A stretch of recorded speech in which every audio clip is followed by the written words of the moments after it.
The thermometer nailed to the porch post read 32 degrees below zero. Walter Cobb stood in the doorway of the cabin and looked at it for a long time. Not because he needed to read it again. He had read it 3 times already. He stood there because going back inside meant facing the stove, and the stove meant facing what he already knew. The fire was almost gone. The wood was gone. And outside, the Shenandoah Valley had become something that no longer resembled the place he had arrived in 8 weeks ago. It was October 12th, 1888. Inside, Tobias was crying. Walter turned away from the thermometer and went back in. 7 weeks earlier, Walter Cobb had never split a single log in his life. He had come from Pittsburgh, where a man measured his worth in iron and steam. 35 years at the Allegheny Works, maintaining the machinery that kept the furnaces running, keeping the presses calibrated, solving the problems that younger men with cleaner hands could not solve. He had been good at it, not famous for it, not celebrated, but good. The kind of good that keeps a place running without anyone noticing, which is the most honest kind of good there is. The kind of good that gets 2 weeks' wages and a 2-paragraph writer when it is no longer needed. The plant closed in the spring of 1886. The owners sent the letter on a Tuesday. Walter read it at the kitchen table while his wife Margaret poured coffee, and neither of them said anything for a long time because there was nothing useful to say. The machinery was being sold to a mill in Ohio. The workers would receive 2 weeks' wages and be wished well in their future endeavors. There was no mention of 35 years. There was no acknowledgement that the furnaces had run without interruption for a decade because of the particular stubbornness of one man who arrived before the first shift and stayed after the last. There was just the letter, 2 paragraphs. A future that had become without warning a question.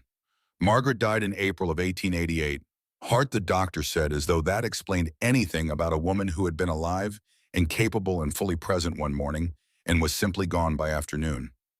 Walter had sat beside her in the small bedroom of their Pittsburgh house and listened to the doctor speak and understood the words without being able to make them mean anything for a very long time. Their son Robert had already been gone by then. December of 1887, a shaft collapsed at the Connellsville mine 40 miles southeast of Pittsburgh. Robert had gone to the mines after the plant closed because it was the only work available for a man with his particular skills, and he had a wife expecting their first child, and work was work, and a man did what the situation required. The child arrived 2 weeks after Robert did not. The wife, a slight young woman named Clara, who had come from Ohio and never properly adjusted to Pennsylvania winters, did not survive the birth. Walter buried 3 people in 4 months. What remained was Tobias, 8 months old when Walter arrived in Virginia, small enough to carry in one arm, loud enough to fill whatever room he occupied. Walter's grandson. The last thing Robert had left behind, the last continuation of anything that had come before. Walter had no particular experience with infants. He had no particular plan for what came next. He had a cradle that Margaret had made from an old apple crate before she understood she would not be alive to use it a tin of powdered milk, and a boy who cried whenever the room grew cold, and sometimes when it did not, for reasons Walter had not yet learned to interpret. He was 63 years old. He had buried a plant and a wife and a son and a daughter-in-law in the space of 2 years. He had a grandson who needed things Walter was not certain he knew how to provide. And he had somewhere in the back of his mind the particular quiet of a man who has lost enough that he has stopped calculating what he stands to lose next and started simply moving forward, because forward is the only direction that remains. The land agent in Richmond had advertised the property in a single paragraph in the back pages of a Pittsburgh newspaper that Walter read on a Tuesday evening in July. A cabin in the Shenandoah Valley, Woodstock area of Virginia. Sound construction, good water from a nearby creek. Previous owner relocated, asking $10. Walter had written a letter that same evening and sent the money without asking further questions because the questions he would have needed to ask required an optimism he did not currently possess and a future he could not yet see clearly enough to plan for. He was not buying a future. He was buying a place to be while he figured out whether he had one. He arrived in the valley on the 3rd of August, 1888. Tobias was 8 months old. The summer air in the Shenandoah was warm and green and smelled of cut grass and limestone, and the particular sweetness of a river valley that has not yet felt the first edge of autumn. For the first hour after he stepped off the stage in Woodstock, Walter thought he might have made the right decision. Then he hired the freight wagon and began the drive up the drainage, and the road became two-wheel ruts, and the trees closed in overhead, and the man on the wagon seat beside him began to talk. The man's name was Dawson. He was 50 or thereabouts with a beard the color of old straw and a permanent squint that suggested he had spent most of his life looking at things in bright light and had never quite adjusted. He charged Walter $6 to haul the trunk in the cradle and the 3 boxes of supplies up from Woodstock, which was a fair price for the distance, and he said nothing for the first 4 miles except to occasionally address his horses by name, in a tone that indicated he trusted them more than most people. When the road narrowed to its 2 ruts and began climbing into the hills above the creek, Dawson spoke. "You know what you're getting into up here." It was not a question. Walter recognized the tone.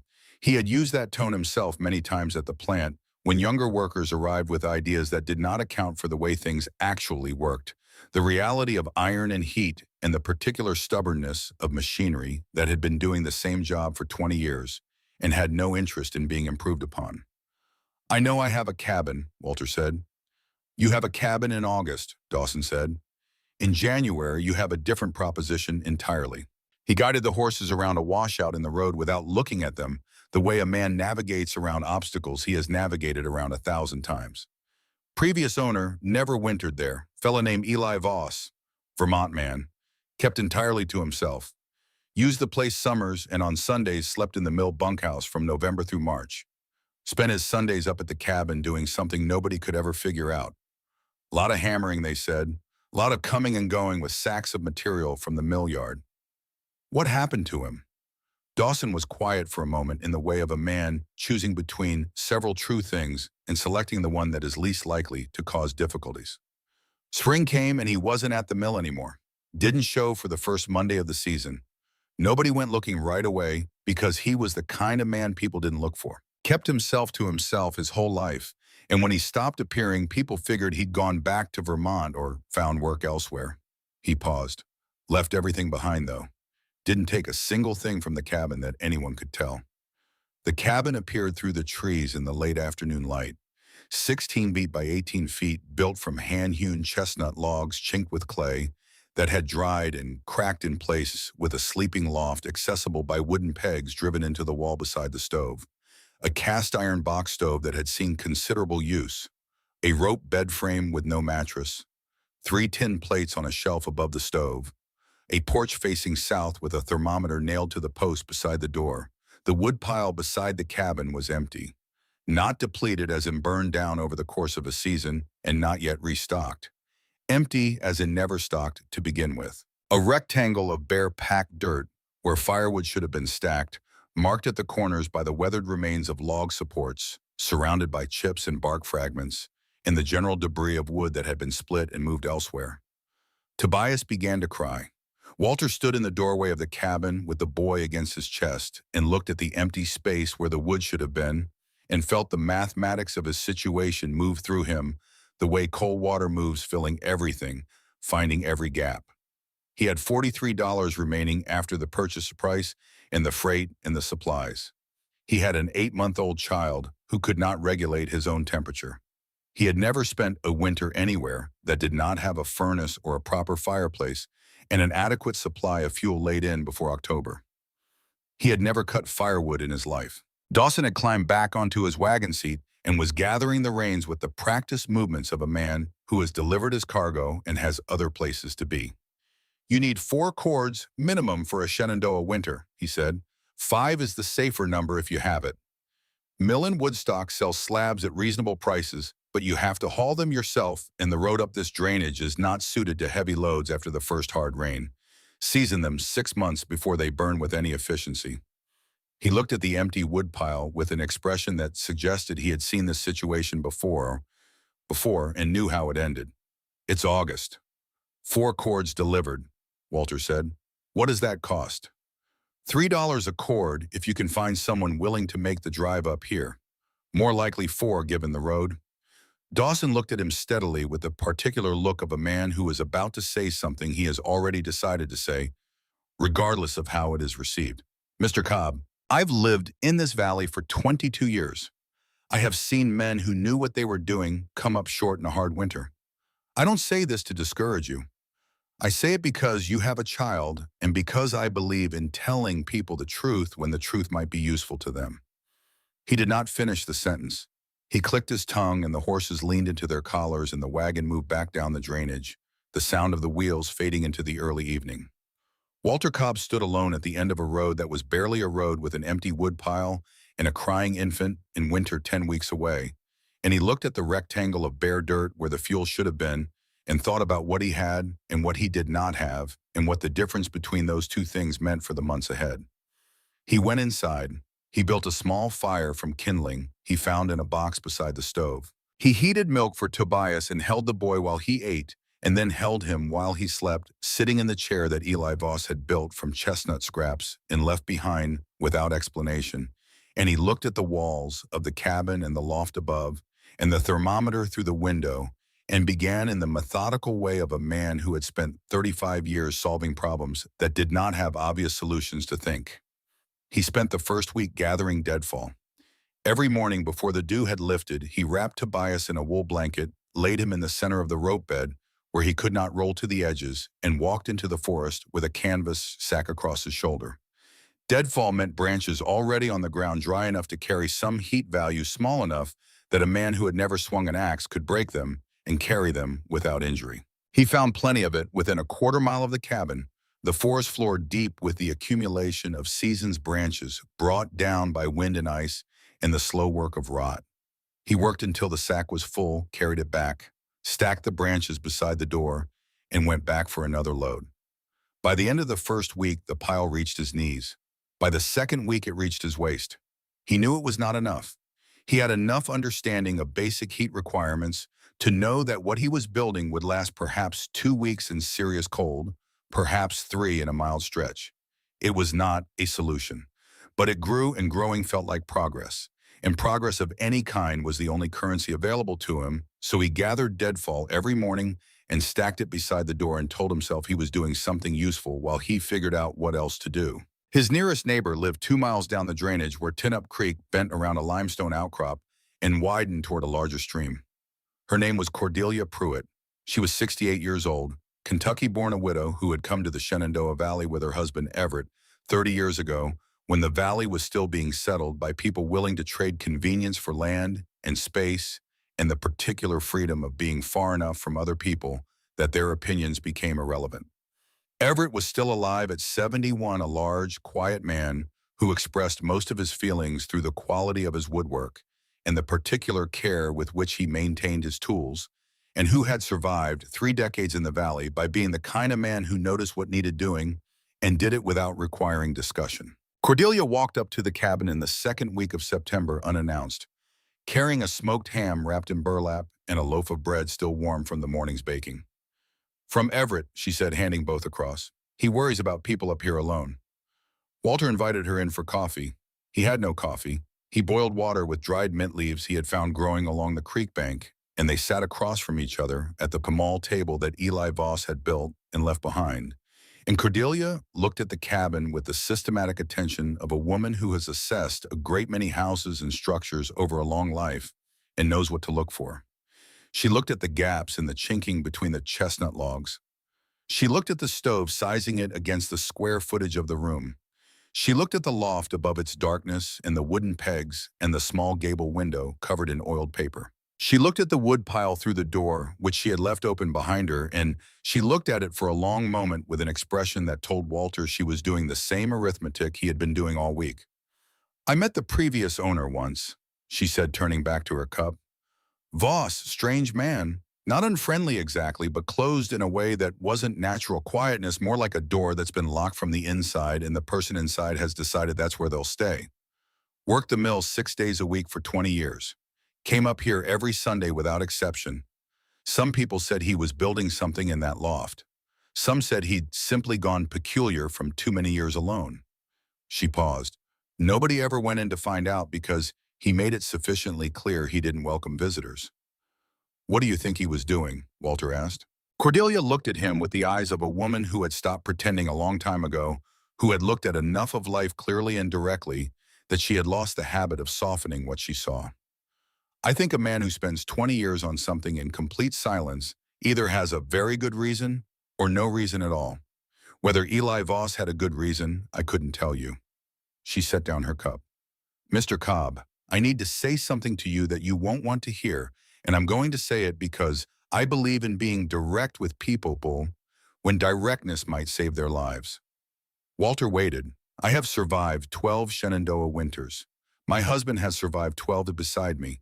We lost a neighbor in the fifth winter, a man named Garrett, who had come from Maryland with more confidence than preparation. Found him in February, frozen at his own stove, his last log unlit beside him, because he'd run out of the energy to lift it. He had 2 cords stacked and believed that was sufficient. She let that settle. I tell you this not to frighten you, but so that you understand that I am not speaking from ignorance when I tell you what I'm about to tell you. I understand, Walter said. You cannot stay here through the winter. The deadfall you're gathering is not 1/10 of what you need. To cut 4 full cords of standing timber, split it properly, stack it to season, you would have needed to begin that work in May. It is September. You are 63 years old. You have a child who cannot be left alone for the hours that kind of work requires, and you have no help. She folded her hands on the table. Come down to our place before the first snow. Bring the boy. We have room and we have heat, and we will find a way to make it work. You can return here in April when the road opens and decide what to do with the place. Walter looked at the cabin walls. He looked at the loft. He looked through the open door at the waist-high pile of deadfall beside the door that represented 3 weeks of daily work and perhaps 2 weeks of heat. I'll think about it, he said. Cordelia stood straightening her coat with the movements of a woman who has said what she came to say. Think quickly. October comes fast here, and it comes without announcing itself. One morning it's cool and pleasant, and the aspens are turning, and you think you have another week. The next morning you don't. She moved toward the door, then paused. And Mr. Cobb, that pile of deadfall will last you perhaps 2 weeks in serious cold. I don't say that to be unkind. I say it so you know what the numbers are. She walked out and down the drainage, and Walter watched her go and sat for a long time at Eli Voss's table, doing arithmetic that kept arriving at the same answer. He walked into Woodstock on the 22nd of September, 4 miles down the drainage following the creek where it cut through the limestone, out into the widening valley where the fields opened up and the first buildings of town appeared through the trees. He carried Tobias in a canvas sling that Margaret had sewn years ago, and he had found at the bottom of the trunk a piece of practical engineering that distributed the boy's weight across his shoulders and left his hands free. The general store sat at the main crossroads, attached by a covered walkway to a drying shed that smelled of fresh-cut pine and plug tobacco, and the particular combination of every commodity that had ever been stored in a place like that. The man behind the counter was Harlan Delray. He was 58 years old, broad in the jaw and heavy in the shoulder, with a mustache maintained to a standard that suggested personal vanity and the leisure to indulge it. He had the manner of a man who had spent decades deciding what things were worth and had grown so comfortable with that authority that he applied it to everything, including people, including situations he had not been invited to evaluate. He watched Walter count coins for flour and salt and dried beans with an expression that was professionally neutral, but contained within its neutrality something that Walter, who had dealt with foremen and plant managers and owners for 35 years, recognized as the assessment of a man calculating an advantage. You're the one who bought the Voss place, Delray said. It was not a question. I am. Heard you're planning to winter up there. That's the plan. Something moved across Delray's face, too brief and too controlled to be called a laugh, but in the same family as one. That cabin was never built for wintering. Voss never wintered there in the 20 years he occupied it. Used it summers and Sundays, slept in the mill bunkhouse with the other hands from November through spring. Used the cabin as a project from what anyone could tell. He leaned forward on the counter, not aggressively, but with the familiarity of a man who owns the space he's standing in. The chestnut walls have air gaps in a dozen places he never bothered to fix. The stove is undersized for the square footage. The loft has no insulation between the floorboards, and the roof just bare logs. Whatever Voss was spending his time on up there, it wasn't making the place habitable in January. Walter felt something settle in his chest, cold and heavy, that had nothing to do with the temperature. The land agent in Richmond told me sound construction. The land agent in Richmond has never seen the inside of that cabin in January. Delray straightened. I'll be honest with you, Mr. Cobb. I had a buyer lined up for that property.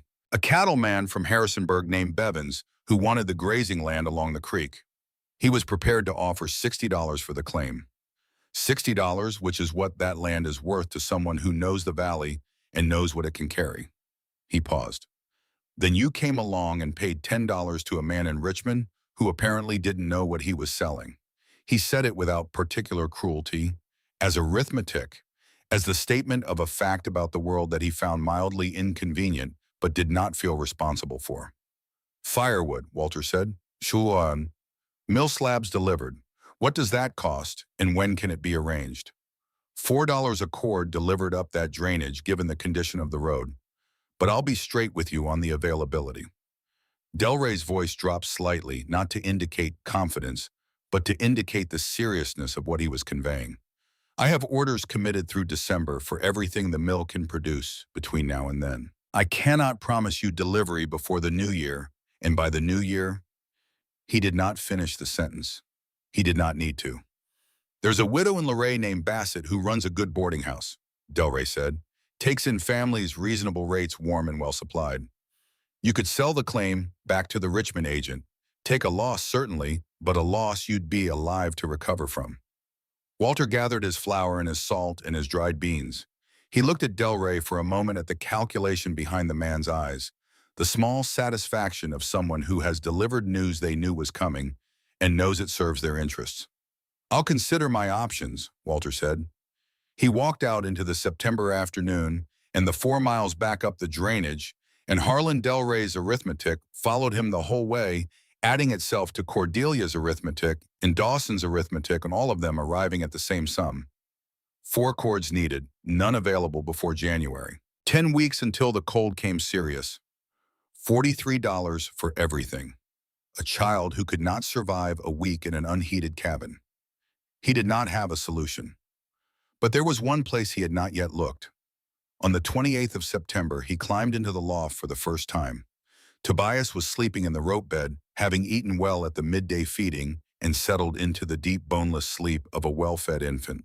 The afternoon light came through the cabin's single south-facing window at a long autumn angle, throwing a rectangle of gold across the floor and up the wall where the wooden pegs were driven into the chestnut logs.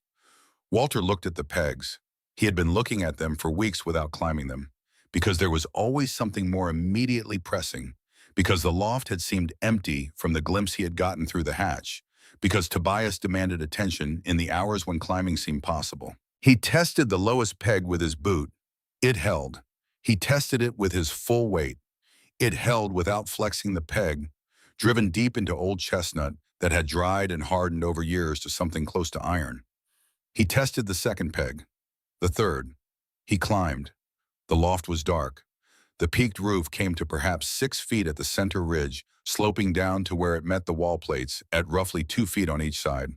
A small window at the gable end covered with oiled paper that had yellowed and become translucent, without becoming transparent, admitted a pale amber light that was enough to see the shapes of things without being enough to see them clearly.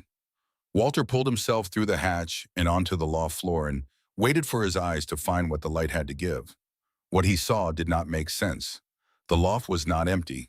It was full. From the hatch opening to the gable window, from the left wall to the right, from the floor to within inches of the roof peak, the space was occupied by rows of dark rectangular shapes stacked in careful columns with the systematic precision of a man who had thought very carefully about how to use every available cubic foot.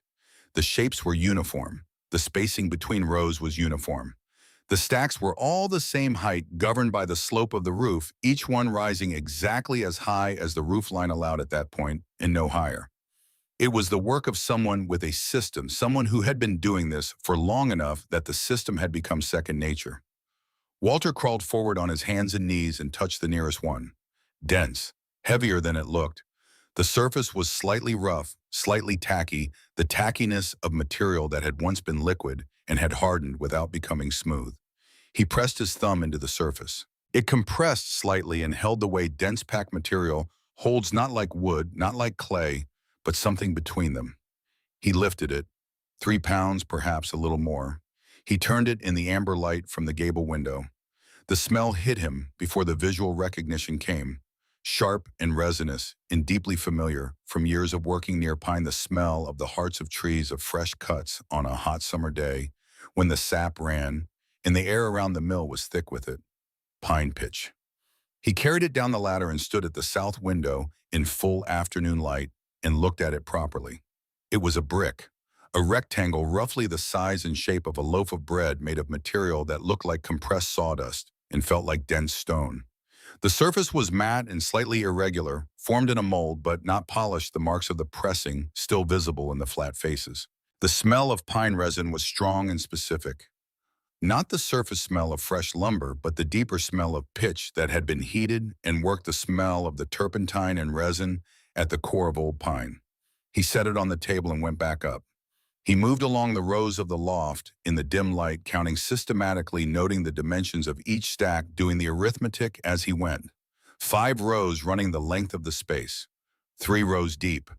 The stacks varying in height from 2 feet to 3 feet, depending on what the roofline allowed. In the back where the loft was highest, some stacks reached higher. In the front, near the hatch, they were lower. He spent 20 minutes counting. He came down and sat at the table with the brick in front of him and the numbers in his head. 3,200 bricks, approximately 3 pounds each. Close to 10,000 pounds of material, nearly 5 tons compressed and stacked in careful rows in the loft of a cabin that everyone in the valley had described as the project of a man who had lost his mind. The dust on the uppermost bricks was thick and undisturbed. The dust of years, not weeks. Whatever Eli Voss had been building in this loft, he had been building it for a very long time. Walter thought about what he knew of sawdust from the mill in Pittsburgh. He had spent 35 years working next to machinery that produced it in quantities that were a constant nuisance. Fine yellow dust that got into everything that settled on surfaces and had to be cleaned away, that in sufficient accumulation could catch a spark and go up in a way that was extremely dangerous. You did not burn sawdust. Every man who had tried knew what happened. It smothered the fire rather than feeding it, producing dense smoke and a heavy black char that coated chimney pipes, and could, if it built up enough, ignite and take the whole structure with it. Sawdust was waste.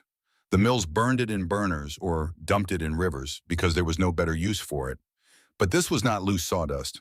This was something that had been done to sawdust, something involving pine pitch and pressure and what appeared to be a great deal of time and deliberation. Walter carried the brick to the stove. The fire had burned down to coals a low orange bed that gave heat but no flame. He cleared a space in the center of the coals and set the brick directly on them and stepped back. Nothing happened.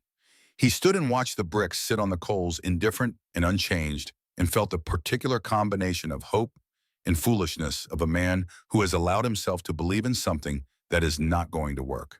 He waited longer. The bricks sat on the coals. The coals glowed around it. The cabin was warm from the fire, but the warmth was fading as the coals diminished, and the brick contributed nothing. Then at the corner nearest the hottest part of the coals, something changed. It was not dramatic. It was not the sudden catch of dry wood finding a flame. It was a gradual darkening at the edge of the brick, a deepening of color from gray-brown to orange-brown, spreading slowly inward from the corner. The pine pitch at the surface of the brick began to respond to the heat, small dark bubbles forming and hissing against the coals where they made contact. Then the brick caught fire. The flame started blue at its base where the pitch was burning and rose yellow above that, and it burned with a quality that Walter had never seen in a fire before. No sparking, no sudden flare and fade, no smoke curling back through the stove door. Just a steady, even unhurried flame that produced heat in a long, slow wave rather than the spikes and valleys of burning wood. He held his hands 6 inches from the open stove door and felt the temperature climb steadily, not in pulses, but in a smooth, continuous rise the way a furnace climbs when the fuel is consistent and the draw is right. The brick burned for 40 minutes. He watched every minute of it. When it was done, it collapsed into a pile of ash that he could have held in one cupped hand, far less ash than a comparable piece of wood would have left, fine and gray and almost weightless. Walter looked at the ash. He looked at the ceiling, above which the loft held 3,200 more of the same. He did the arithmetic carefully, the way he had been trained to do arithmetic by 35 years of maintaining systems where wrong numbers had consequences. Each brick 40 minutes, 3,200 bricks. That was 2,130 hours of fire, 89 days of continuous burning. But he would not need continuous burning. He needed hard heat 6 hours a day through the coldest part of the afternoon and evening. He needed moderate heat through the night to keep the cabin above freezing. He needed to account for the coldest days, which would consume more than the average days, and the milder days, which would consume less. He ran the numbers again, more carefully, more honestly, a full winter. Eli Voss had stored a full winter in his loft, and nobody in the valley had known it was there. Walter sat at the table for a long time without moving. Outside, the September wind moved through the chestnut trees along the creek, and the water ran cold and clear over its limestone bed, and somewhere down the drainage, a woodpecker worked at a dead snag with a rhythm that was completely indifferent to what had just happened in the cabin above it. He thought about what kind of man spends 20 years doing something in silence. Not the kind of man who is doing it for recognition, because recognition would have required telling someone. Not the kind of man who is doing it for profit, because profit would have required a buyer. A man who does something in silence for 20 years is doing it because the thing itself is the point. Because whatever the thing is, it matters to him in a way that doesn't require external validation. Because he has decided that knowing he is right is sufficient, even if no one else ever knows. Walter thought about the machinery at the Allegheny Works, about the way a press functioned, the relationship between applied force and material density, the way heat changed the behavior of resins and organic compounds. He thought about what a man who understood wood the way Eli apparently understood it, who had access to unlimited quantities of fine dry sawdust, and the time and patience to experiment with pitch ratios and compression pressures over the course of years might eventually produce. He was looking at the answer. He burned 3 more bricks that evening, watching them carefully, noting the burn time and heat output and ash quantity of each one. Then 3 more the following morning. The cabin was warmer than it had been since he arrived. Tobias slept through the night without waking, his small face soft in the firelight, his breathing even and deep. When Cordelia Pruitt walked up on the 1st of October and found Walter on the porch with a brick in each hand and an expression on his face that she had not seen before she stopped at the bottom of the porch steps and looked at him with the careful assessment she brought to everything. She took the brick he held out to her. She turned it over. She pressed her thumb into the surface. She brought it to her face and smelled it the way she might smell a cut of meat to judge its quality deeply and with attention. She scraped the surface with her thumbnail and looked at the material beneath. "This is sawdust," she said. "Compressed sawdust bound with pine pitch." "Yes. Sawdust does not burn. This does. I've burned 9 of them over the past 2 days. The cabin held 50 degrees through last night at 22 outside, burning 3 of them over 8 hours. Cordelia's face moved through a sequence that Walter watched with interest. Confusion first, the genuine confusion of a person encountering something that does not fit the categories they have built up over a long life. Then suspicion, which was the response of intelligence to confusion, when the thing not fitting the categories would be too significant if true. Then something harder to name, a kind of careful reconsideration that stopped short of belief, but stopped equally short of dismissal. "Where did you find them?" "The loft. There are more than 3,000. She looked up at the gable window, the small pale square of light under the roof peak where Eli Voss had spent his Sundays for 2 decades. "Mr. Cobb, I don't doubt what you've seen, but I know what sawdust does in a fire. My father tried it in Kentucky. Every man with access to a mill has tried it at some point. It smothers the fire. It produces smoke that will coat your chimney pipe with a residue that will build up and ignite and burn your cabin to the ground around you." She set the brick on the porch railing. Whatever Voss was doing up there, burning sawdust in a stove in a cabin with one small chimney pipe, is not. I've checked the chimney pipe. I climbed up on the 8th and looked down the flue. It's clean. Cleaner than I expected for a stove that's been running for 8 days. The pitch burns hot enough that it stays gaseous through the pipe. It doesn't condense on the walls. You've burned 9 bricks. Yes. And 9 bricks tells you what 900 will do. 9 bricks tells me the principle is sound. Walter looked at her steadily. I cannot buy wood before January. I cannot cut 4 cords by myself in 6 weeks. What I can do is burn what is in that loft, which is apparently enough to last a full winter, and understand whether the man who made it knew what he was doing. And if he didn't, then I need to know that before the first serious cold, not after. And the only way I know to find out is to talk to someone who knew him. Cordelia was quiet for a moment.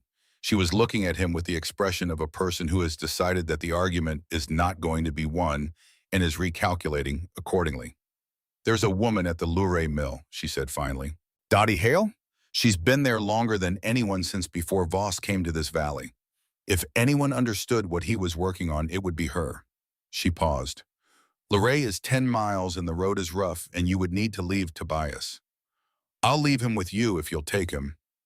Cordelia looked at Tobias asleep in his sling against Walter's chest, 8 months old, small enough that she could cup his entire head in one hand, breathing with the complete unconscious trust of someone who has no concept that the world could be other than warm and held and fed.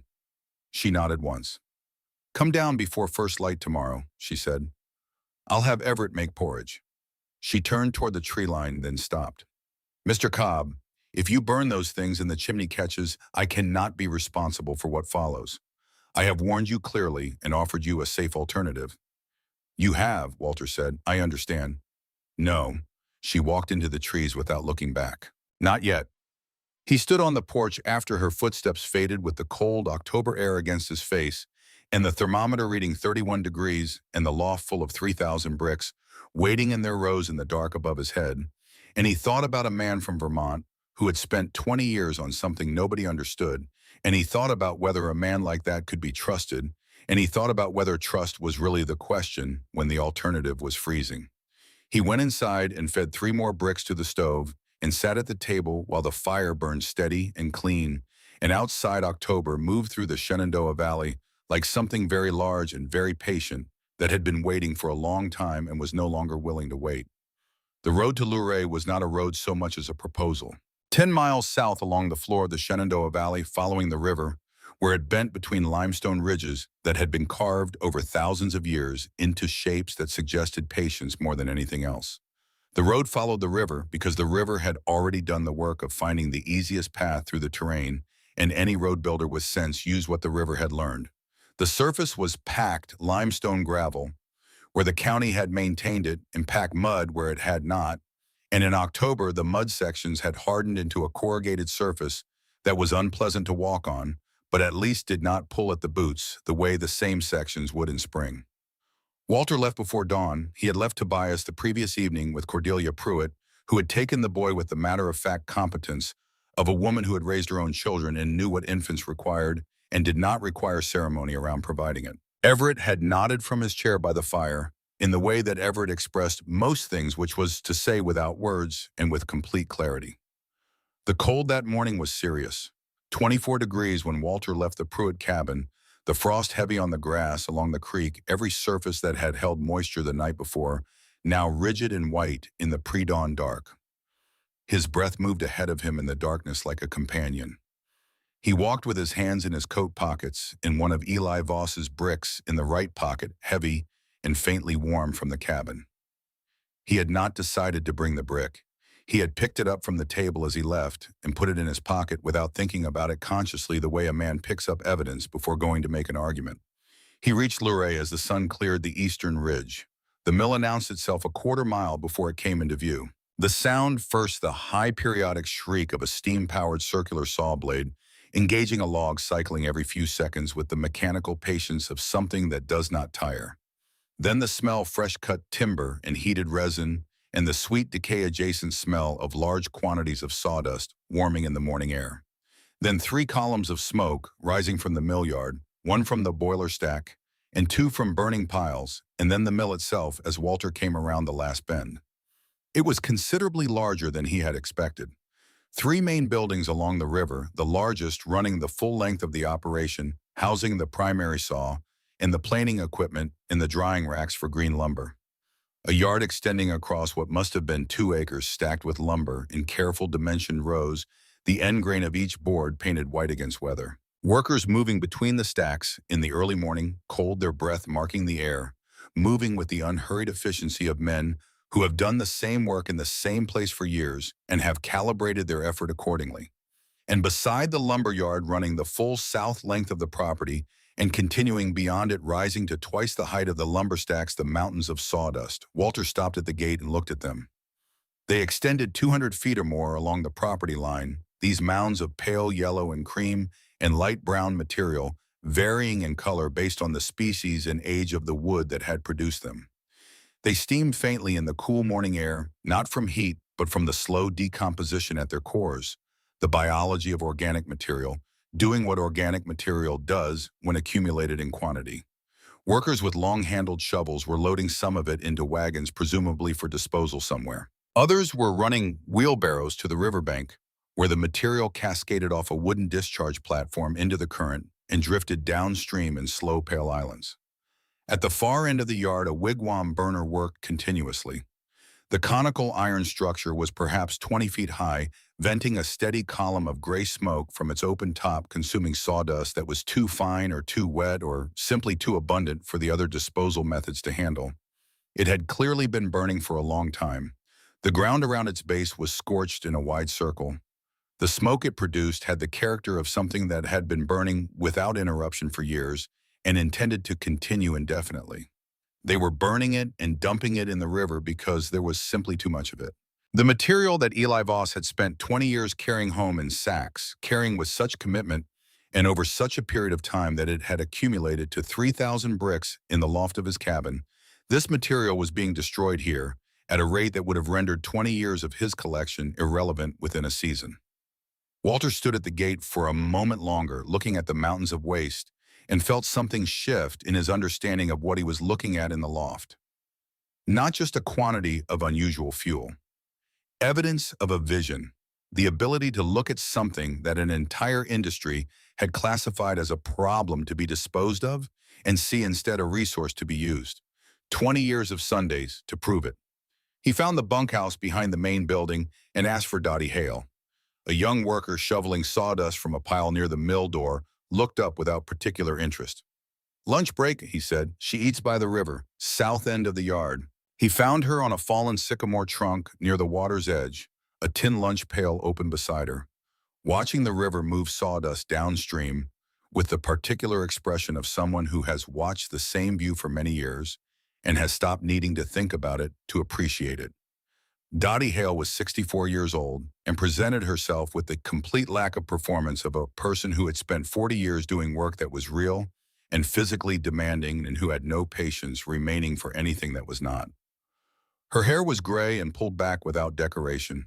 Her hands were the hands of a mill worker, roughened and capable, carrying the particular kind of strength that comes from long work with tools and material. She looked at Walter approaching across the riverbank with steady evaluating eyes that made no preliminary judgments, but missed nothing. "I'm looking for information about Eli Voss," Walter said when he was close enough. She looked at him for a moment, then she looked back at the river. "Why?" "I bought his cabin in August. I found something in the loft last week. I need to understand what it is." The silence that followed was long enough that Walter began to think he had misjudged the situation. Then she closed the tin pail and turned on the log to face him fully. "You found the bricks." The certainty in her voice, the absence of any question in it, moved through Walter's chest like a hand taking hold of something. "You know about them. I watched him make them for 16 years. Her voice was flat and even, the voice of someone describing something they observed from a sustained and careful distance, someone who is in the habit of precise report. He would come in before the first shift most mornings when the floor was clear from the previous day's work. He'd sweep the fine sawdust, the dry stuff that comes off the blade and floats the material that gets in your lungs if you're not careful. He'd bag it, take it home on the weekends in canvas sacks on his back. Every Sunday he was at that cabin. She looked at Walter directly. "He told me once what he was doing with it. Just once in 1879, after he'd been coming in early for 14 years. I don't think he meant to tell me. I think he'd been carrying it alone for long enough that it came out when he wasn't paying attention." She paused. I thought he was out of his mind. What did he tell you? On the river, a drift of sawdust caught an eddy and turned in a slow circle, pale against the dark water. He said he was making fuel, better fuel than wood, cleaner and hotter and more consistent.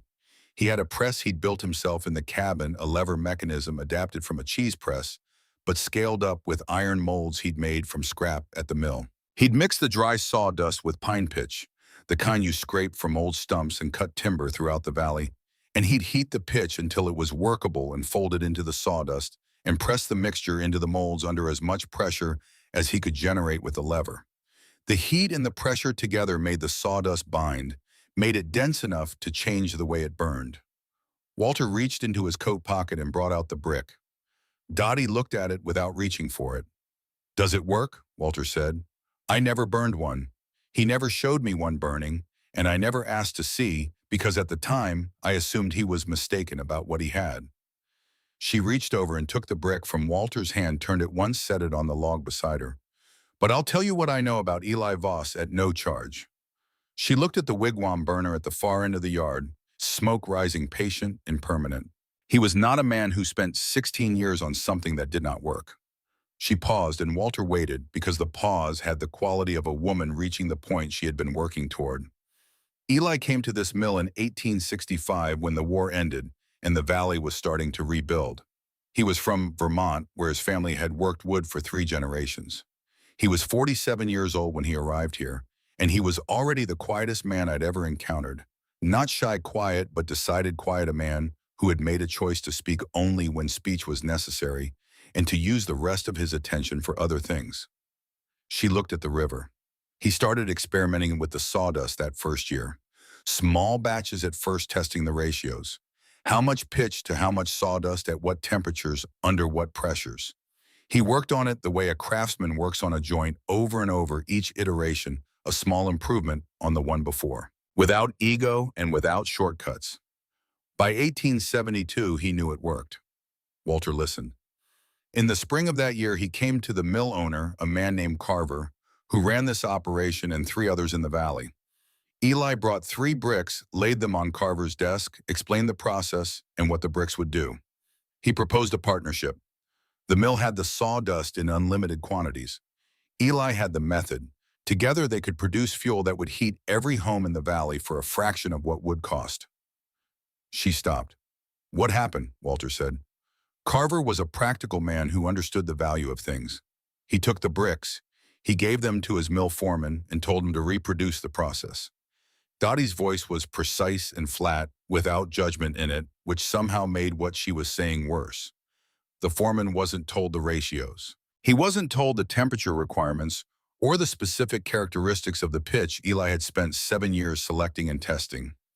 He made something that looked like a brick and performed like wet, poorly seasoned wood. It smoked, it left residue in the chimney pipe. When it was tested in the store here in Luray, it filled the room with smoke, and the owner had to open every window in November. Carver declared the experiment a failure. He told people in the valley that Eli Voss had tried to sell him garbage made to look like something useful. He used the word swindle. He used it to the mill hands and to the merchants in town and to anyone who would listen, because a man like Carver does not fail at something without finding someone else to be responsible for the failure. She picked up the brick from the log and held it. Eli was dismissed from the mill 3 days after the failed demonstration. He was 54 years old. He had no family in the valley. He found work at the Shenandoah mill, and he said nothing to anyone about what had happened. Not one word, not one complaint, not one explanation. And he went back to that cabin every Sunday and kept making bricks. Walter said nothing. For 16 more years, Dottie said, he kept working in complete silence, without telling anyone, without trying to show anyone, without ever once, as far as I or anyone else could tell, speaking about what Carver had done or what he was continuing to do. She looked at the wigwam burner again, because he knew he was right, and he had decided that was enough. Walter sat with that for a long moment. The river moved. The mill screamed at its intervals. The wigwam burner consumed what the river could not carry. Why did he leave the cabin? Walter said. 16 years of work, and he simply left. Dottie was quiet for a moment. I don't know for certain. I think he got tired in a way that has nothing to do with physical tiredness. A man can be right about something for 16 years with no one to tell it to, and eventually reach a place where being right stops feeling like enough.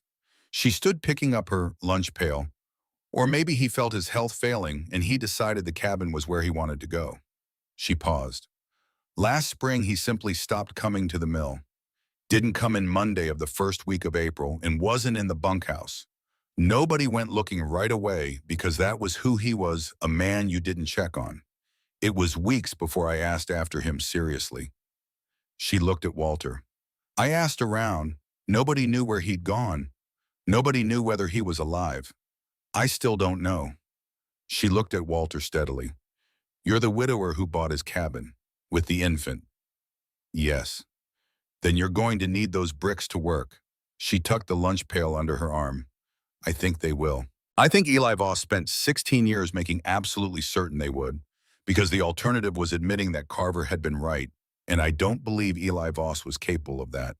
She walked back toward the mill, her boots steady on the riverbank stones. At the edge of the yard, she stopped without turning around. He used to say that cold was a problem that could be solved, that a man who prepared enough would never have to fear winter. She was quiet for a moment. I always thought that was the saddest thing I'd ever heard anyone say. She walked into the yard and the mill absorbed her. Walter sat on the sycamore log for a long time after she was gone. The mountains of sawdust steamed in the October morning. The wigwam burner consumed its steady ton per day of what Eli Voss had spent 20 years understanding differently. The river carried the rest away. Eli had seen something here that 20 years of workers had looked at daily without seeing. Not because they were less capable of seeing it, because they had decided what it was before they looked, and once you have decided what something is, you stop looking at it. Walter put the brick back in his pocket. He stood up and began walking north. He walked faster on the way back than he had come. He had 3 days between his return and the storm. He used all of them. He carried every piece of the deadfall pile inside, stacking it along the east wall, where it would continue to dry. He worked around the perimeter of the cabin with rags and strips of canvas from the supply trunk, pushing material into the gaps between the chestnut logs that Eli had never chinked, reducing the drafts that had made the corners of the room feel like standing outside. He tested bricks methodically, one per fire, then two together, then three, learning the specific behaviors of Eli's process. They needed good air draw to catch. The coals had to be established before the brick could be set on them, but once they caught, they required nothing further. They burned on their own terms, producing heat in long, steady waves, asking only to be placed and left alone. He climbed onto the roof on October 9th and looked down the chimney pipe with the morning light behind him. The pipe walls were cleaner than he could fully account for, with none of the dark condensate buildup that Cordelia had warned about and that he had seen on poorly managed stovepipes in Pittsburgh. The pitch was burning hot enough that it stayed gaseous through the pipe rather than condensing against the metal. Eli had known this, had chosen the pitch ratios specifically to produce this result. The chimney was part of the system, not an afterthought. The man had not been building fuel. He had been building a system for surviving winter. On October 10th, the storm arrived. It came from the northwest, down through the mountain passes, without the gradual darkening that gives a man time to prepare himself. One morning, the sky was pale autumn blue. By noon, it was the color of a cast-iron skillet. By evening, the first snow was falling through still air in large, slow flakes that settled without drama on the ground and the cabin roof and the bare branches of the chestnut trees. By midnight, it was a different world. Walter was ready, or as ready as a 63-year-old man, alone in a cabin at the end of a difficult road, could be with 3,000 bricks overhead, and winter arriving as if it had a grievance to settle. The temperature dropped over 4 days, not all at once. In stages, each morning's reading on the porch thermometer, worse than the one before, the mercury retreating down the glass as if trying to find a floor and not finding one. 22 the first morning, 29 below the second, 34 below the third. And then on the morning of October 14th, the thermometer read 38 degrees below zero, and the creek froze solid with a sound like a rifle shot, and the chestnut trees cracked in the cold, the wood contracting and splitting at its weakest points. Each report echoing off the granite ridges above the cabin in a way that had no other honest description. Walter burned one brick every 25 minutes through the worst of it, faster than he had calculated.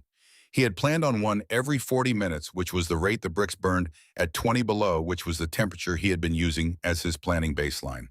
But this was not 20 below, and the cold pressing through the insufficiently chinked walls demanded more than his baseline had accounted for.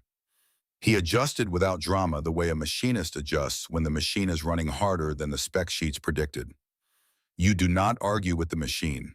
You read what it requires and you provide it. The cabin held at 50 degrees through the first 3 days. 50 degrees is not warm. A man accustomed to heated houses does not think of 50 degrees as comfort. But 50 degrees is not freezing, and not freezing was the only standard that mattered in a storm that had killed a neighbor of the Pruitts in a better cabin than this, with 2 cords of proper firewood stacked outside. Walter paced the cabin with Tobias against his chest and fed the stove at its intervals, and listened to the storm work at the roof and felt something that was not comfort but was adjacent to it. The bricks were working.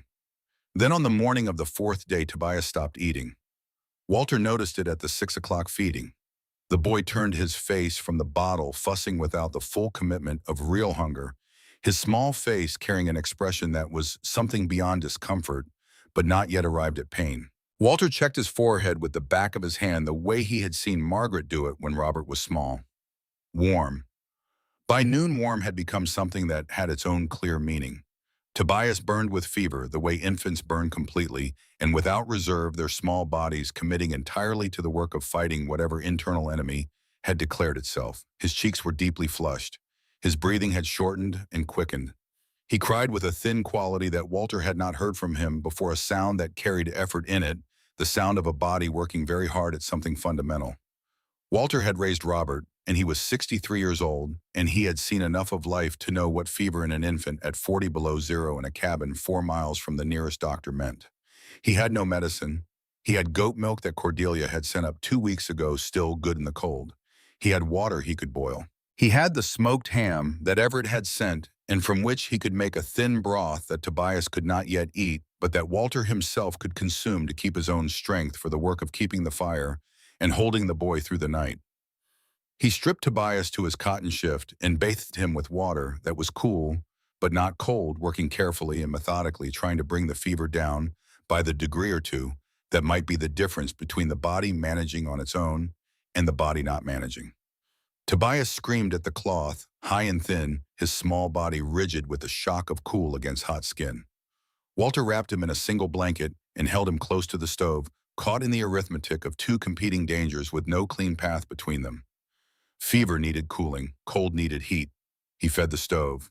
There was no other choice, and he did not waste time arriving at it. A sick infant in a 40-degree room would not survive, and he knew it with the clarity of a man who has already buried everyone else, and so he burned bricks at the rate the fever required and did not look at the supply numbers until Tobias was through the worst of it. He held the boy through the night, and the night after, and the night after that. He slept in intervals of 90 minutes when the fever seemed to level, waking to the cold creeping back into the room, and Tobias crying and the stove needing tending. At some point in the deepest hour of the 3rd night, when the storm outside had reduced itself to a sustained pressure against the walls and the thermometer on the porch read 41 below, Walter did the calculation he had been avoiding. He had burned approximately 140 bricks in 4 days before the fever. He had burned 60 more in the 24 hours since it began. At the fever rate, he had fuel for 48 days. 48 days from October 14th was December 1st. Spring was April. He sat at the table with Tobias finally sleeping against his chest and the numbers in front of him and the stove burning 2 feet away, and he looked at the arithmetic the way he had once looked at a broken press at the Allegheny Works, a press that had failed in the one component that everything else depended on, the component for which there was no spare and the furnace could not stop running. He did not panic. He was 63 years old and had sat with bad numbers before and knew that panicking did not change the numbers. But he did not sleep either. On October 18th, the fever broke. Walter woke at first light with Tobias cool and damp and deeply asleep against his chest, the small body relaxed in the boneless way of an infant who has worked very hard at something and has come through it. He sat without moving for a long time, feeling the even rhythm of the boy's breathing, The warmth that was now body warmth and not fever, the specific weight of relief. He did not make a sound. He sat in the early light and breathed and was grateful in the wordless way that is the only honest response to not losing something you could not have stood to lose. Then he climbed to the loft and counted what remained. 2,090 bricks.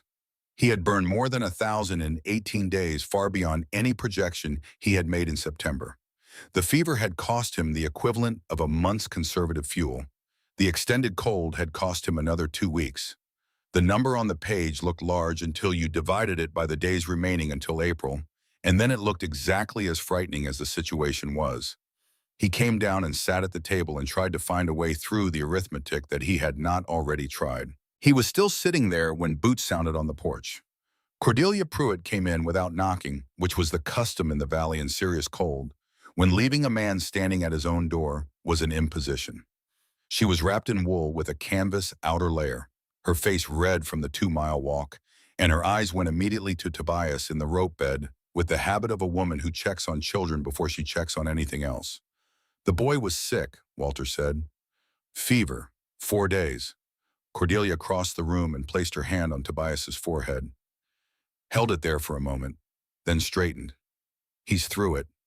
Yes, she looked at the stove, at the bricks burning in it, at the small stack he had arranged beside it for ease of access. Something moved through her expression that Walter had not seen there in the previous visits. Not the skepticism of the first visit, not the firm opposition of the second. Something more like a woman revising a calculation she had considered settled. She sat in the second chair and watched one of the bricks burn for a full minute without speaking. Walter watched her watching it, the blue-yellow flame steady above the brick, the heat coming off the stove in even waves. My father, she said finally, still watching the fire, lived through a winter in Kentucky in 1831 when the snow started in October and didn't break until the end of March. He burned everything he had, furniture piece by piece, the walls of the smokehouse, bark pulled off the oaks with his hands. He used to say that you burned what was available, and when nothing was available, you burned what you could turn into available. She paused. He survived. She turned and looked at Walter. You went to Luray. Yes. Dottie Hale. Yes. What did she tell you? Walter told her all of it. Eli's process, the pitch ratios, the lever press, the way he had worked through the burn chemistry before he had formal vocabulary for what he was doing. The attempt in 1872, the 3 bricks on Carver's desk, the proposal for a partnership, the betrayal, the dismissal, the 16 years of continued work in complete silence. The man who had known he was right and decided that was sufficient to continue on. Cordelia listened without interrupting. When he finished, she was quiet for a long moment. He was alone the whole time, she said. Yes. And he never told anyone else. Not that Dottie knows, no. She looked up at the loft above them. Then he built this for himself, not to share, not to prove anything. Just to have it. I think so. She was quiet again with the specific quality of a woman rethinking something fundamental. Then she said, the Reeves family lost their father 2 days ago. Walter looked at her. Down at the river fork, Henderson Reeves. 4 children. He went out in the storm on the second day when the wood ran out, took his axe to reach the standing timber on the ridge above their place. He never came back. She said it without softening, because softening it would not have honored what it was. Everett found him yesterday morning, half a mile from their cabin. He had made it to within sight of the trees, and that was as far as he got. She folded her hands. The children are alive. The youngest lost feeling in 2 toes. Everett brought them all down to our place 2 days ago. We have wood for 3 weeks. We are now heating for 6 people. Walter sat with that for a moment. He thought about Henderson Reeves going out into 40 below cold with an axe on his shoulder because his children were getting cold inside.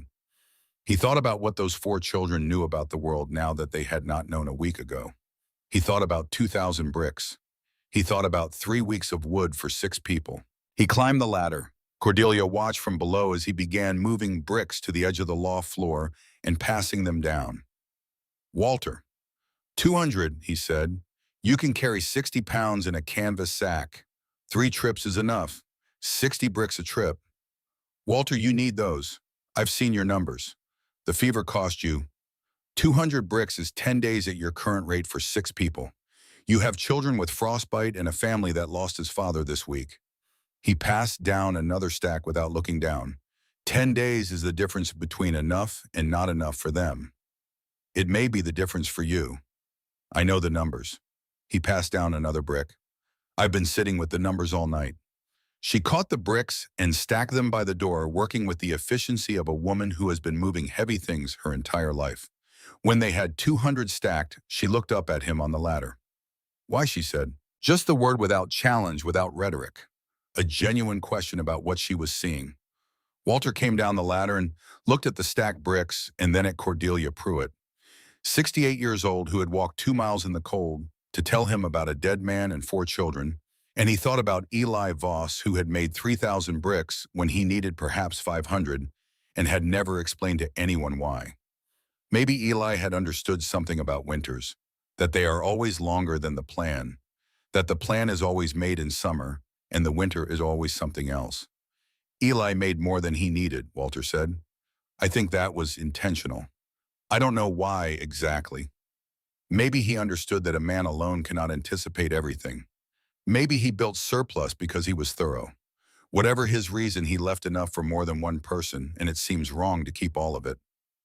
Cordelia loaded the first 60 bricks into her canvas sack. She was at the door, the sack on her shoulder, when Walter spoke again. Tell the Reeves children that their father didn't fail them. He went out because he was trying to keep them warm. That's not failure. That is exactly the opposite of failure. Cordelia stopped with her hand on the door frame. She stood there for a moment with her back to him. Then she went out and the door closed, and the cabin was quiet except for Tobias breathing in the rope bed and the 2 bricks burning in the stove with their clean, even flame. Walter sat back at the table. He opened his notebook and wrote the number at the top of a clean page. 1,800 bricks, 90 days to April. The numbers were still frightening, but somewhere 2 miles down the drainage, 4 children who had lost their father were about to be warmer than they had been in a week.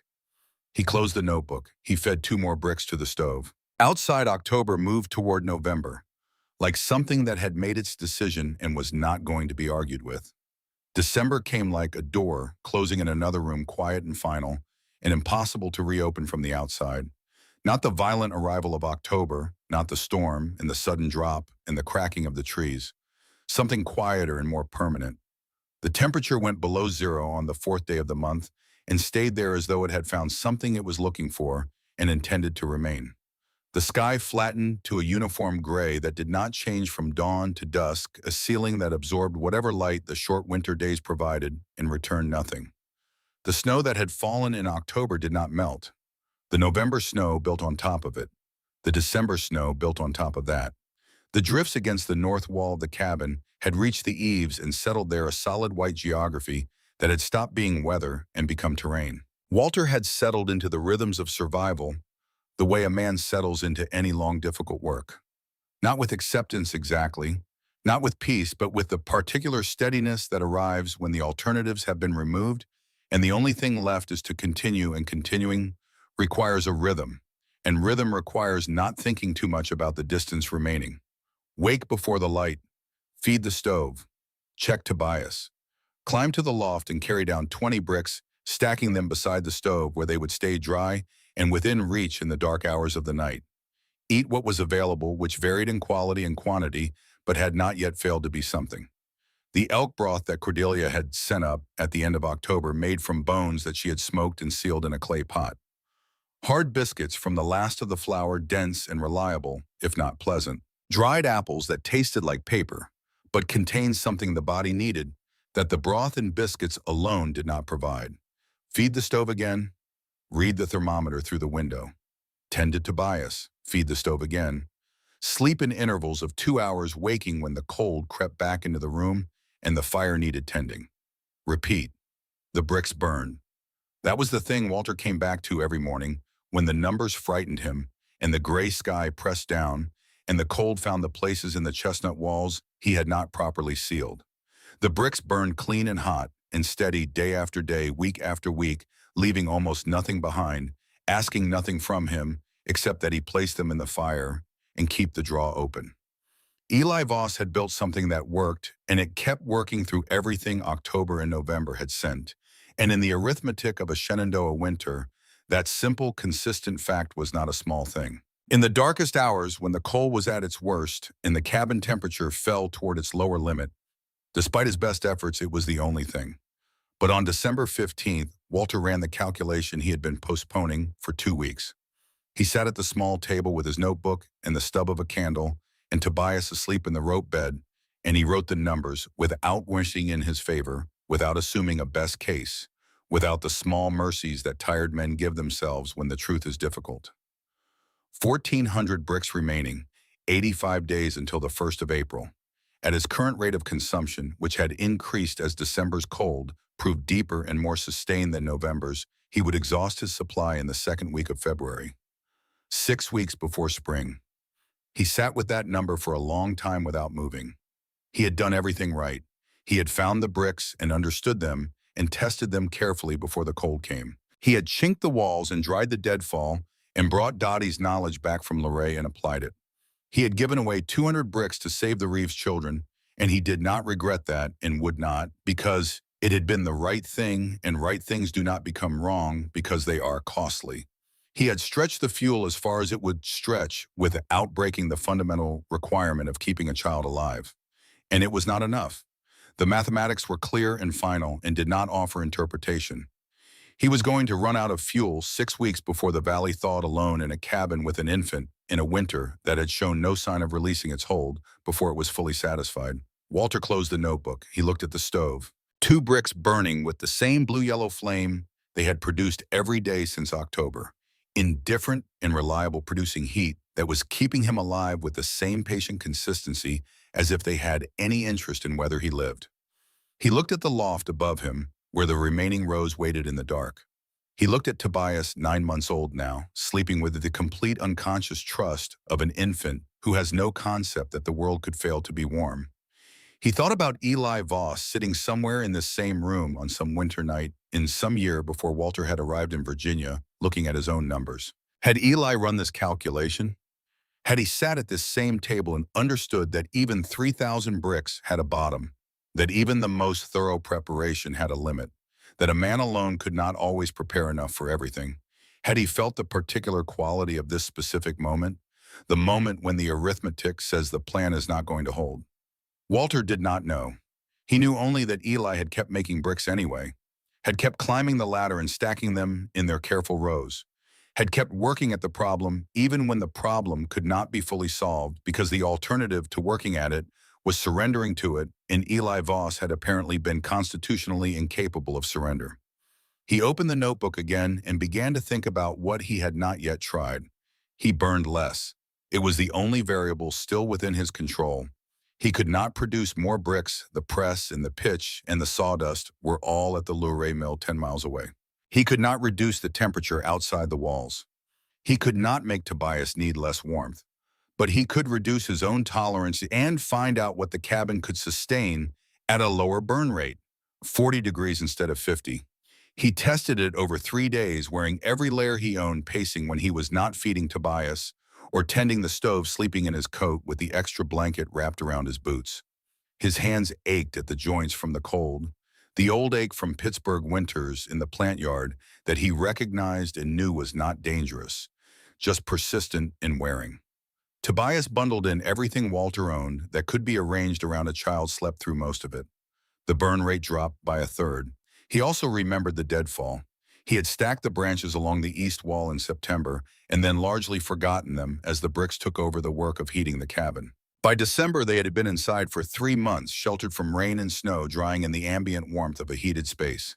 He tested a few pieces.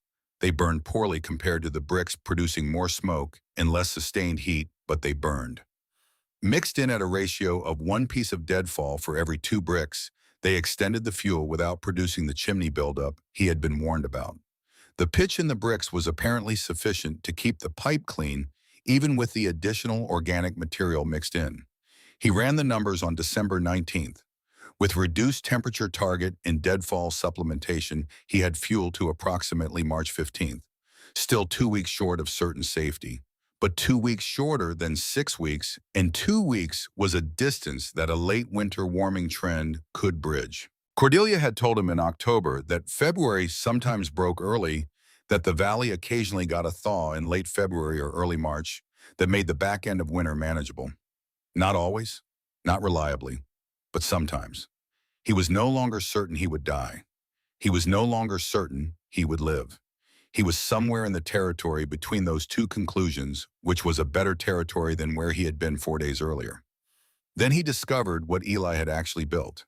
It was the night of December 21st, the longest night of the year, when the darkness had the particular quality of something that has been accumulating for months and has finally reached its maximum weight.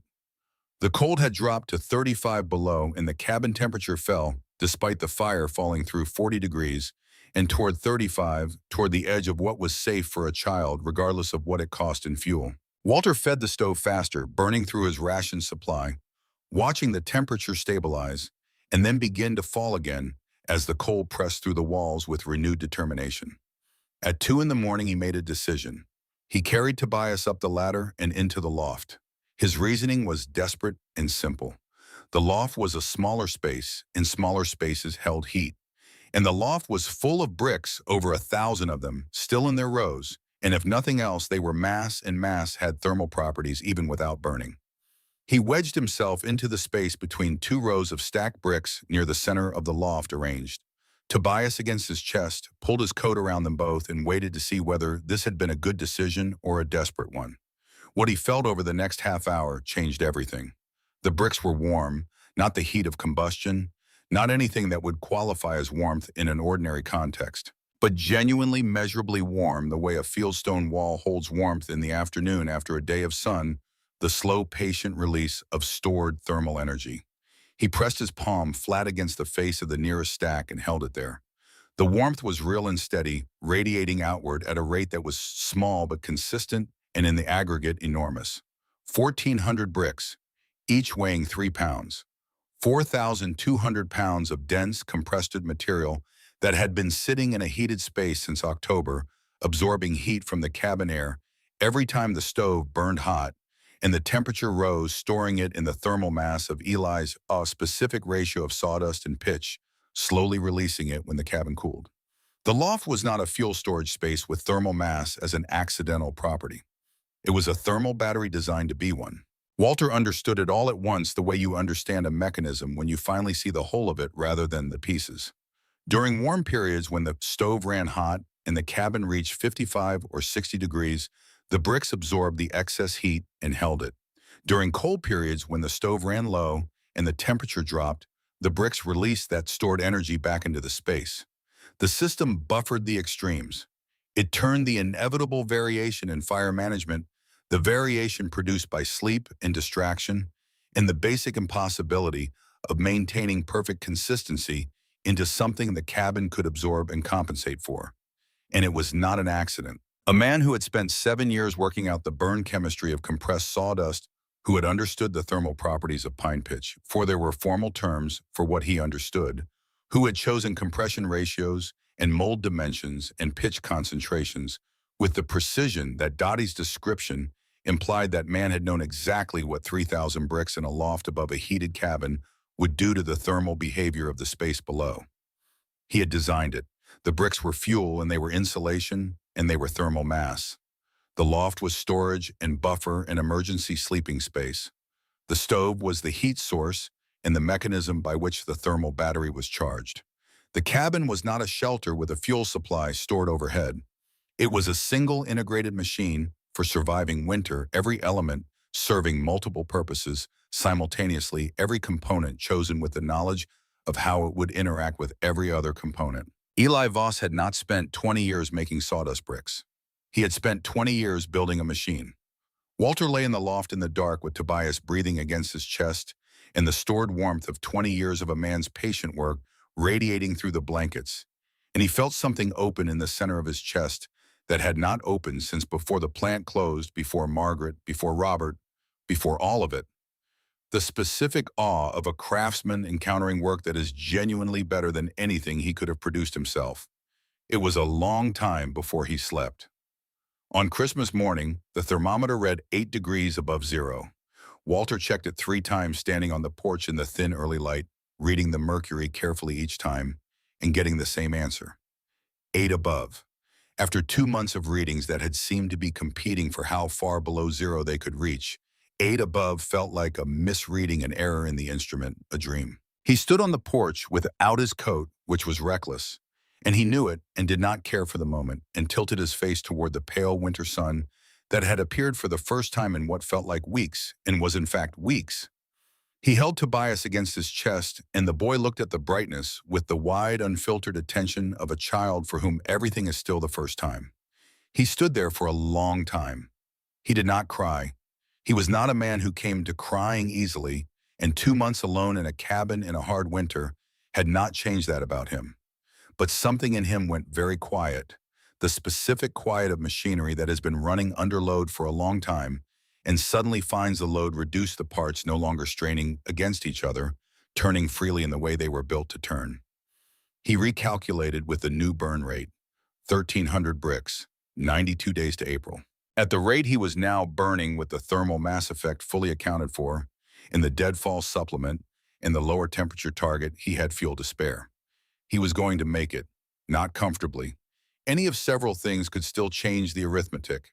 A sustained return of the deep cold, another fever, another family in crisis. But the baseline numbers, the honest numbers in the notebook, without rounding in his favor, said he was going to beat them alive in April. He went back inside and fed 3 bricks to the stove, and heated goat milk and fed Tobias, and sat at the table and allowed himself to feel the first real edge of something he had not felt since he loaded the freight wagon in Pittsburgh and left everything he had known behind. The letter came on January 3rd. A young man from Woodstock named Garrett had taken it upon himself during the Christmas thaw to ride the valley delivering mail that had accumulated in the post office since October, earning $1 a stop and the genuine gratitude of people who had been isolated for 2 months. He tied his horse at the bottom of the drainage, too sensible to attempt the drifted road with a loaded animal, and walked the mile up to the cabin with the mailbag over his shoulder, arriving red-faced and cheerful in the way of young men who have not yet learned that weather is not a personal challenge and do not yet need to. The letter was from Dottie Hale. She had written it in November, and it had waited in the post office for the thaw to allow delivery. 3 paragraphs written in a hand that was precise and without sentiment. She had continued to ask about Eli Voss after Walter's visit, had spoken to the older workers at the millmen who had known Eli in the years before she had arrived in the valley, had found after considerable effort the man who had been Eli's bunkmate for 11 years, a retired carpenter named Aldous Marsh, living in a room above the hardware store in Luray. Aldous Marsh had told her what had happened in the spring of 1888. Eli Voss had left the bunkhouse in late March of that year with his tools and his personal belongings, and had told Aldous in the last conversation they had that he was going to the cabin. Not for a Sunday, not for a week. He was going to the cabin for the winter, the first winter he had spent there in 20 years of owning it, the winter he had been preparing for since 1865. He was 70 years old, and he had finally decided that the system was complete and the bricks were sufficient, and it was time to use what he had built. He had walked up the drainage in late March. The mill hands had not gone looking when he failed to appear for the summer season, because Eli Voss was the kind of man people didn't go looking for, and because they assumed he had finally gone back to Vermont or found other work elsewhere. It was late summer before anyone thought to check the cabin. They had found him there. He had died in the first week of April in the cabin alone, in what appeared from the condition of the stove and the remaining bricks to be the end of a winter that he had successfully survived. Heart failure, as Dottie had suspected, the heart simply stopping after 70 years of working without interruption. He had survived the winter. He had proven the system. He had lived inside the proof of 20 years of his work through one complete winter. And then he had died before the snow melted alone, without anyone knowing what he had done. The mill hands had brought him down and buried him in the churchyard at Woodstock, the closest town with a proper cemetery, and filed the fact of his death with the county clerk and gone back to work. The land agent in Richmond had listed the property 6 months later, described in a single paragraph as sound construction, previous owner relocated. Walter set the letter on the table. He sat without moving for a long time. Eli had been there. in this room, had climbed this ladder and looked at the gable window and fed these bricks to this stove through one hard winter, had known in the end that what he built worked, had had that knowledge at least in his last weeks, had not died wondering whether 20 years of Sundays had been wasted. He had died before the snow melted and no one had known. Walter looked at the stove. 2 bricks burning, Eli's bricks. The flame the same blue-yellow it had been in October, producing the same heat as reliable and consistent as it had been on the first day.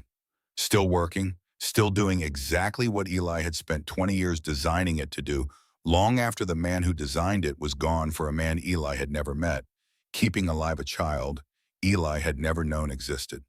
He thought about Pittsburgh, about the furnaces he had maintained for 35 years, about the particular satisfaction of keeping something complex running reliably when its design was elegant and its engineering was sound, the satisfaction that required no audience, that produced no recognition, that existed entirely in the private knowledge of a craftsman who understood his work. He thought about Eli feeding these same bricks to this same stove through the winter of 1888, alone in this room, watching the flame he had designed burning with the steadiness he had spent 20 years producing, knowing at last that he had been right, that the cold could be answered with what everyone else threw away. He thought about how it must have felt. He thought about how lonely it must have been.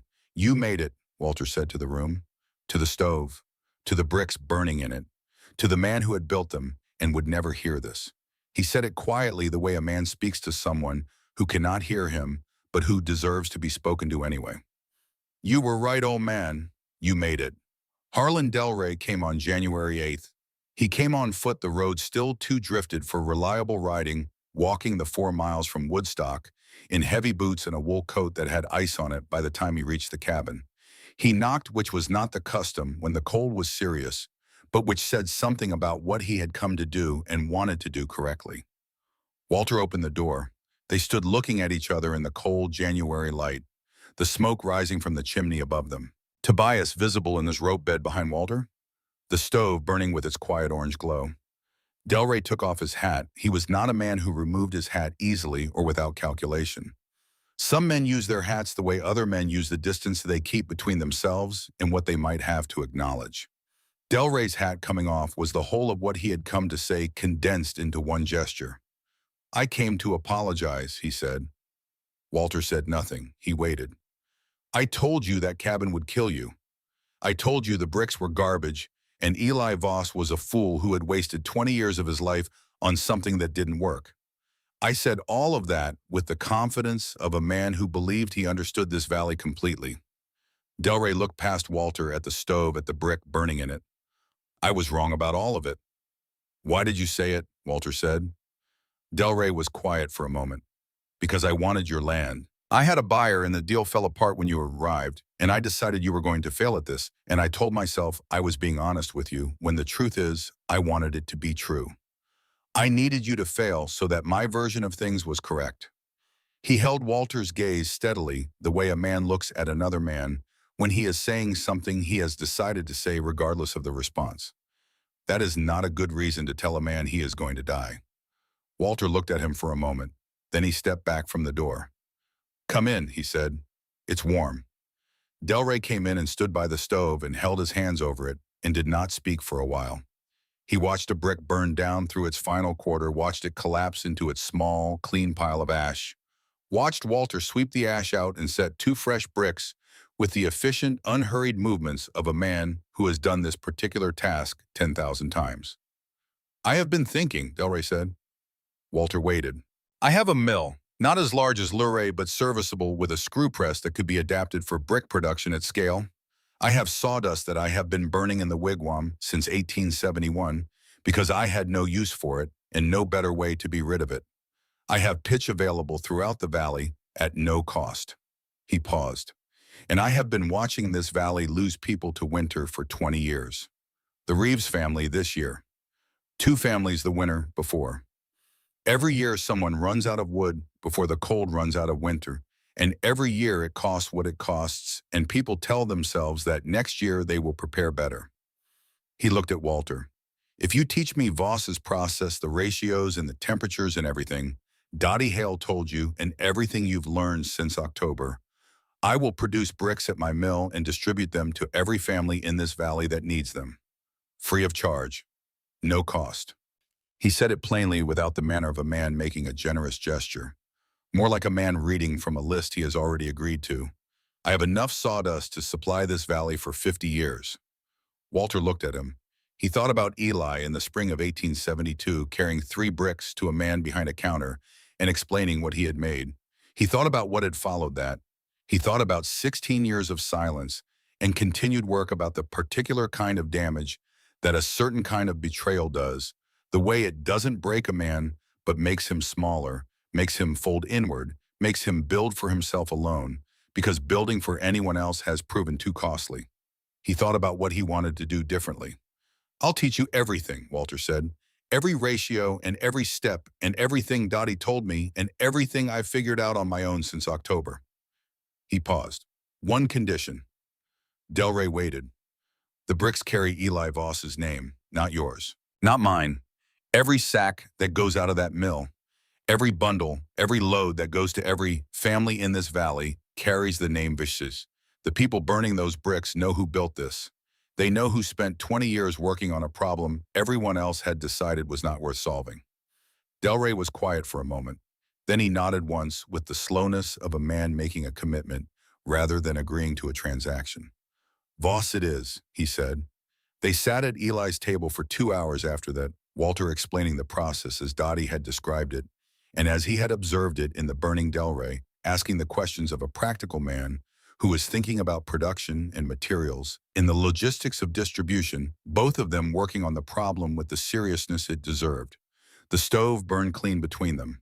The road opened on March 11th. A freight wagon from Woodstock made it up the drainage for the first time since October, the wheels finding solid ground beneath the softened snow.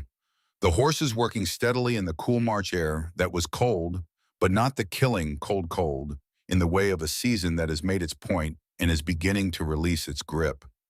The driver was Garrett, the same young man who had delivered the letter in January, who had apparently decided that making the first run up to the cabin each time the road opened was now his particular responsibility. He climbed down from the wagon and stood looking at the cabin, at the smoke from the chimney, at the path Walter had kept cleared to the door, at all the ordinary signs of habitation that the valley had not been certain it would find here when the road opened.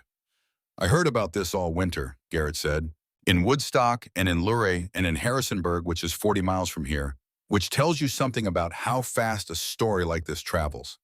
He looked up at the gable window. They say you survived the worst October in 20 years, burning nothing but sawdust. Sawdust and pine pitch, Walter said.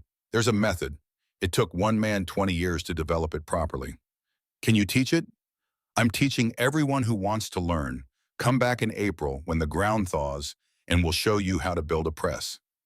Cordelia Pruitt came on March 15th. She walked up the drainage with Everett, a step behind her as always, his boots steady and deliberate on the wet snow, his face carrying the particular expression of a man who has survived something difficult and does not require acknowledgement of that fact. Cordelia looked at Walter with the evaluating attention she had brought, every time recalculating, revising. Then she looked at Tobias, 14 months old now, pulling himself upright against the rope bed frame with the focused and entirely serious concentration of someone who has recently discovered that the vertical dimension exists and is worth investigating. You look terrible, she said to Walter. Thank you. I mean it as a compliment. You look like a man who has been through something real and is still standing.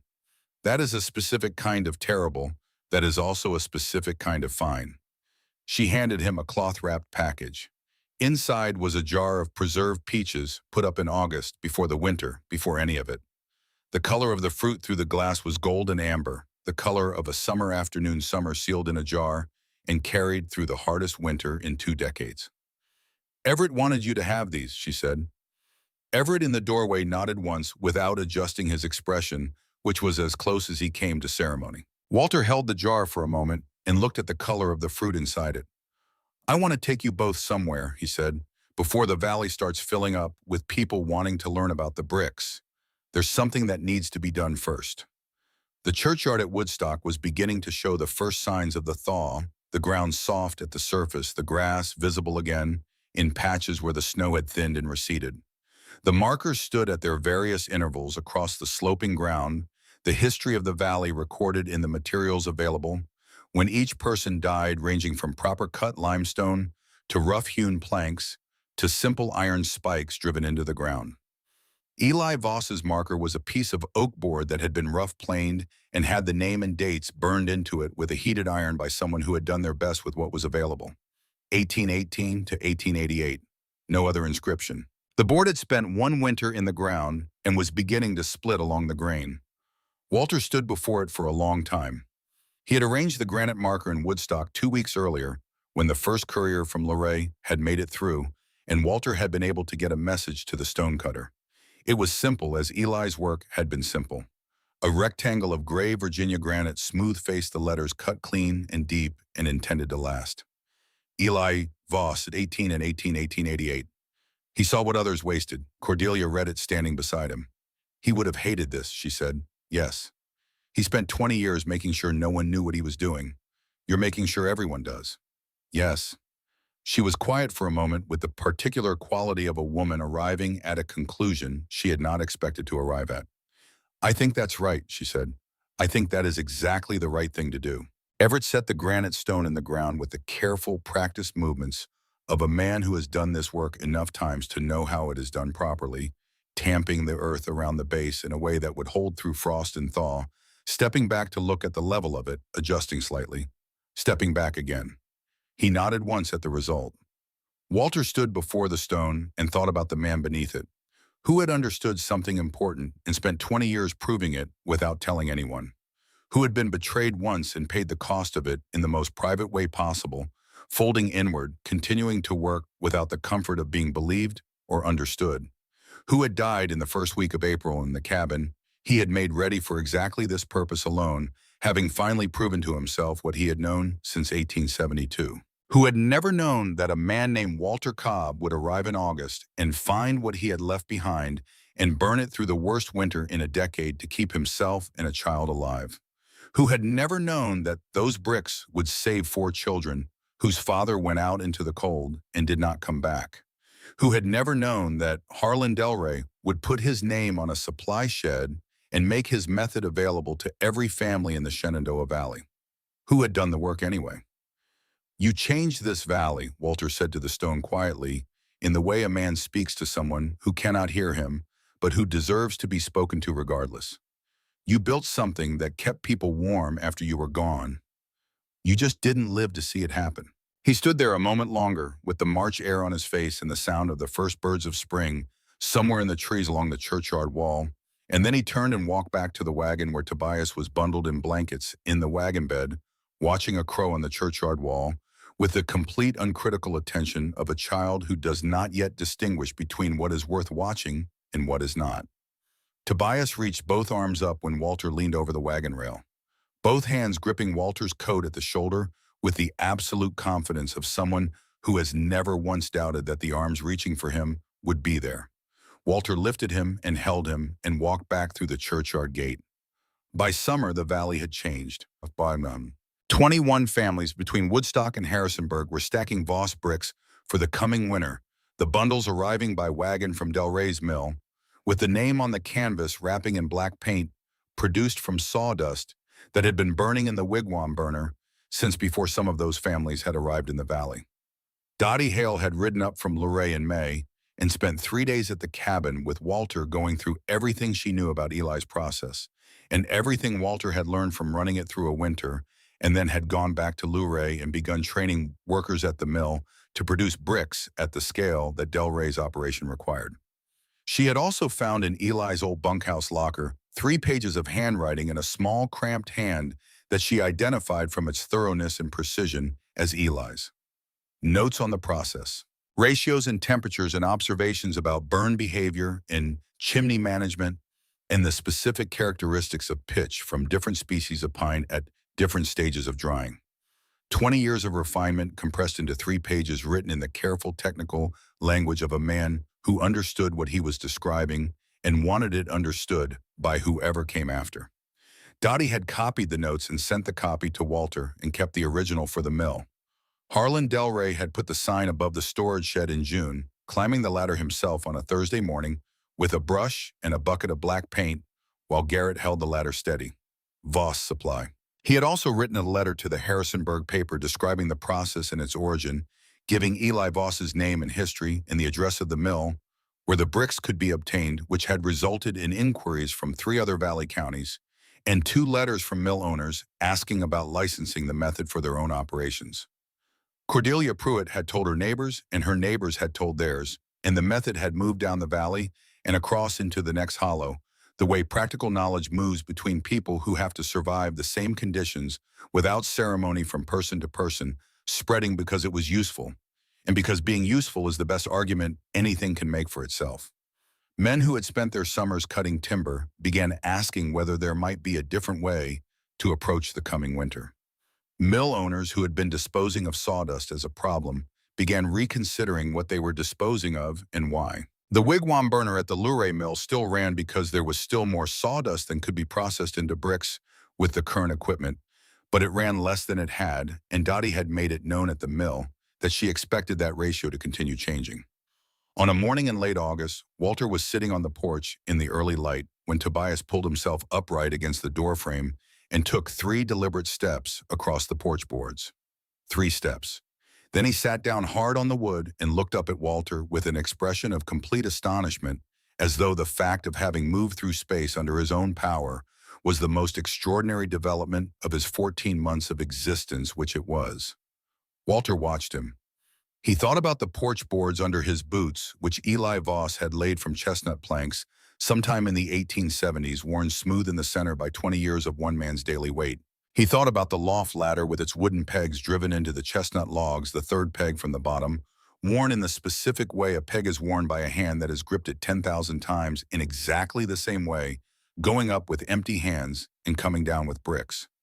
Tobias pulled himself upright against Walter's leg and took 2 more steps toward the open door. He was heading for the ladder. Not with purpose, not at 14 months, not with any concept of where the ladder led or what was at the top of it. But the ladder was there, and it was interesting, and it led upward, and upward was where interesting things seemed to go. Walter watched him reach the base of the ladder and put both small hands on the lowest peg and look up into the darkness above. He thought about what was up there. 400 bricks remaining, still in their rows, still in the dark, still holding warmth from the stove below, and radiating it back slowly, still doing the work Eli had designed them to do. The last of 3,200 bricks that a man from Vermont had made one at a time across 20 years of Sundays because he understood something about waste and value and the patience required to prove a truth that no one else could yet see. He thought about Tobias growing up in this cabin, learning to walk on these floors, learning the story of the loft and what was in it and who had put it there and what it had meant for one winter and then for the winters that followed. Understanding in the way that children eventually understand the stories that define the places they come from, that the warmth of his first winter had come from a man who died before he was born, who had never known his name, who had built more than enough for both of them anyway. Walter lifted Tobias away from the ladder and held the boy against his chest, feeling the solid warm weight of him, the complete present, tense aliveness of a child who has no past yet and no particular future yet, and only this, only the August morning, and the man holding him, and the valley below the porch in its late summer green. He looked out past the tree line to the ridges where the first color of autumn was beginning at the highest elevations, a yellow here and a deep red there, the first notification of what was coming.